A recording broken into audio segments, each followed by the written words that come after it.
Conocí de un estudio de la Comisión Nacional de Derechos Humanos, no mío, sino de la Comisión Nacional de Derechos Humanos.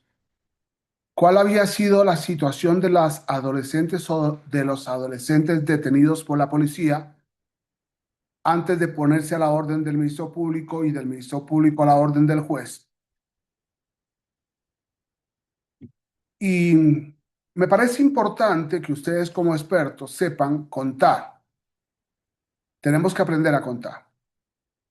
Desde el momento en que el chico es detenido por un particular puesto a disposición de la policía preventiva o del barrio y puesto a la orden de la policía administrativa y puesto a la orden del Ministerio Público y puesto a la orden del juez, y contamos en los hechos que vemos en la televisión, ¿no? Contamos horas y días y a veces semanas. Y todo esto es violación de derechos del adolescente. Y esto es claro de que ni la policía ni el fiscal están siendo expertos.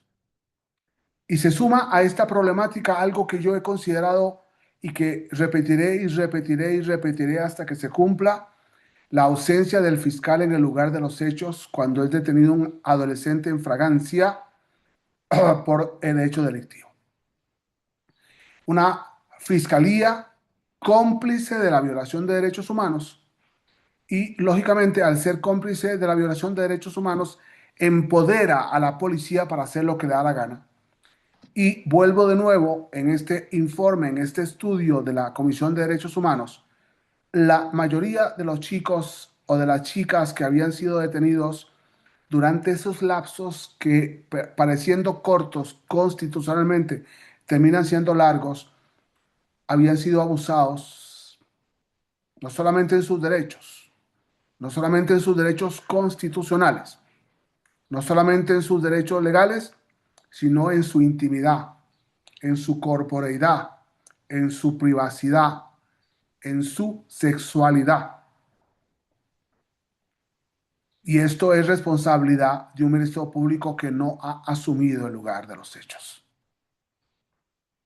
Pero esto es responsabilidad de que no tenemos personas especializadas. Esto es responsabilidad de que en México se violan los derechos humanos como si fuera cosa de cada día. Tenemos que apostar por una cultura de derechos humanos, por una cultura de libertad, por una cultura de trato, por una cultura de empatía, por una cultura de respeto al ser humano. Aun cuando se le acuse de un delito, tenemos que apostar.